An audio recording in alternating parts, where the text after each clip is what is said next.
Veículos de comunicação impressos e audiovisuais. Os veículos de comunicação impressos e audiovisuais têm suas próprias peculiaridades em termos de linguagem, procedimentos técnicos e tecnologia. Vou abordar cada um desses aspectos separadamente para cada tipo de mídia. Veículos de comunicação impressos. Linguagem. Textualidade.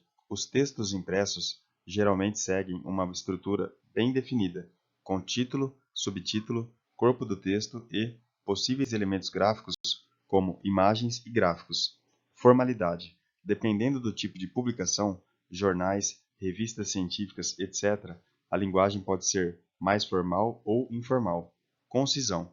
Devido ao espaço limitado, é importante que a linguagem seja concisa e direta, para transmitir a informação de forma eficaz. Procedimentos técnicos. Diagramação. O layout da página é cuidadosamente planejado para atrair a atenção do leitor e facilitar a leitura. Impressão. Utilização de tecnologia de impressão que garanta a qualidade e nitidez na reprodução das imagens e textos. Distribuição. Definição de uma rede logística para a distribuição dos exemplares impressos. Tecnologia. Editoração eletrônica. Uso de softwares específicos para produção e edição de conteúdo, facilitando o processo de diagramação. Impressão digital. Avanços na tecnologia de impressão possibilitam produções mais ágeis e personalizadas. Plataformas online. Integração entre versões impressas e digitais, possibilitando a presença online dos veículos de comunicação impressos. Veículos de comunicação audiovisuais. Linguagem. Visualização. A informação é transmitida principalmente por meio de imagens em movimento, acompanhadas ou não de áudio. Narrativa audiovisual. Utilização de técnicas narrativas específicas para transmitir informações de forma eficaz, como o uso de planos, cortes e trilhas sonoras. Expressão emocional. A linguagem audiovisual tem o poder de evocar emoções através de imagens e sons. Procedimentos técnicos. Filmagem e edição. Utilização de equipamentos de captação de imagem e som, além de softwares de edição para criar o produto final. Pós-produção. Etapa em que são adicionados efeitos visuais, sonoros e de correção de cor para aprimorar a qualidade do produto. Distribuição. Transmissão via televisão, cinema, internet ou outras plataformas digitais. Tecnologia. Câmeras digitais. Avanços na tecnologia de câmeras digitais permitem capturar imagens de alta qualidade com maior facilidade e versatilidade. Edição digital. Softwares de edição de vídeo cada vez mais poderosos e acessíveis permitem a criação de produções audiovisuais complexas. Streaming. Crescimento das plataformas de streaming permite a distribuição instantânea de conteúdo audiovisual para um grande público.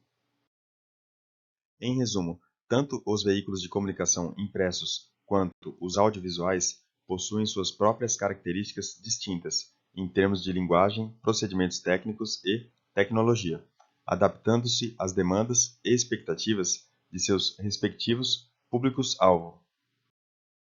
Vejamos agora algumas questões anteriores sobre comunicação pública.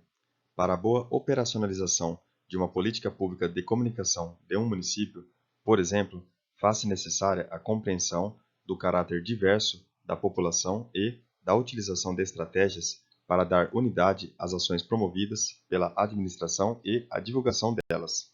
São recursos necessários à integração dessa comunicação, relacionamento com a imprensa, campanhas publicitárias e canais de atendimento ao cidadão. Ao combater a desinformação e a circulação de notícias falsas, o poder público pode fortalecer seus sistemas de comunicação pública e alcançar os cidadãos com mensagens qualificadas. Para tanto, é preciso organicidade e hierarquia sobre as informações produzidas e profissionais qualificados, a fim de que a produção de comunicação governamental se torne aos cidadãos uma referência positiva e de credibilidade. Essa visão corresponde à estratégia de comunicação com caráter para gerar autonomia aos cidadãos. Na comunicação pública, é fundamental a elaboração de um planejamento estratégico de comunicação e, segundo a Guiar, no e-book WeGov Comunicação Digital no Setor Público, o planejamento deve conter 7 passos para acontecer. São eles: planejar estratégia e tática, investir em recursos humanos, financeiros e ter infraestrutura adequada, mapear e assumir riscos, capacitar equipe, criar uma matriz de prioridades, fazer um cronograma de ações imediatas, de curto, médio e longo prazo e executar, e articular e estabelecer parcerias com formadores de opinião internos e obter a chancela do projeto ou iniciativa. A comunicação pública ocorre no espaço formado pelos fluxos de informação e de interação entre agentes públicos e atores sociais em temas de interesse público. De acordo com os públicos de interesse, a avaliação do padrão de relacionamento com cada um e o estabelecimento de objetivos e estratégias é possível definir os instrumentos de comunicação pública. Para a sociedade em geral, pode-se adotar o seguinte instrumento: ouvidorias. Diversos instrumentos compõem a comunicação pública. Relacione esses instrumentos com as suas respectivas funções. Forma de orientação dos cidadãos: educativa. Orientadora dos discursos dos dirigentes: assessoria estratégica. Forma de integração interna: ajuste organizacional. Instrumento a serviço da verdade: ética. Forma de expressão da identidade: imagem e credibilidade.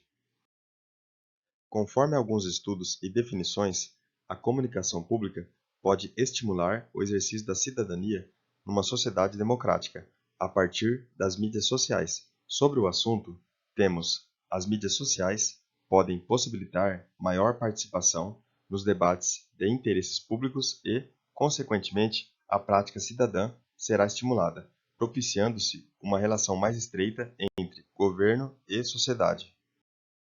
Técnicas de relações públicas podem ser utilizadas para o gerenciamento de ações estratégicas, no intuito de influenciar políticas públicas. Isso é coordenado pela área de relações governamentais.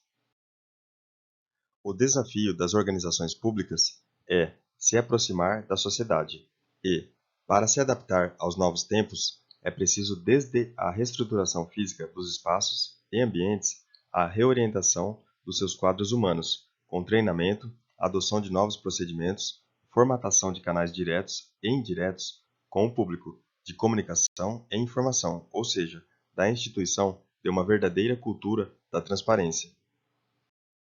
Segundo Torquato, o primeiro passo de um programa de comunicação e marketing na administração pública consiste em compor o conceito a ser atrelado à identidade.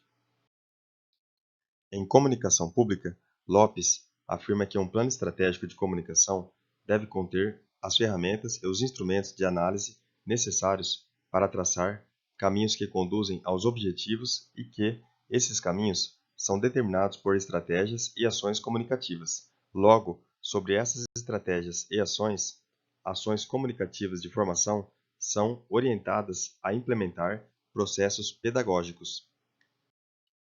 A comunicação institucional está ligada exatamente com a instituição propriamente dita, com a sua personalidade, com a sua maneira de ser, e ela valoriza muito mais os aspectos corporativos ou institucionais que explicitam o lado público das organizações. Cada vez mais, os públicos vão cobrar isso das organizações. A comunicação institucional diz como estas devem se posicionar perante a sociedade, com a qual elas têm um compromisso. Com base no texto apresentado anteriormente, assinale a alternativa correta. As estratégias e ações de comunicação institucional em órgãos públicos pressupõem a existência de uma política global de comunicação, a utilização de pesquisas, o planejamento estratégico e a prática de uma comunicação integrada que capitalize eficaz e eficientemente a sinergia das distintas sub-áreas de comunicação social. Bons estudos e até o próximo vídeo.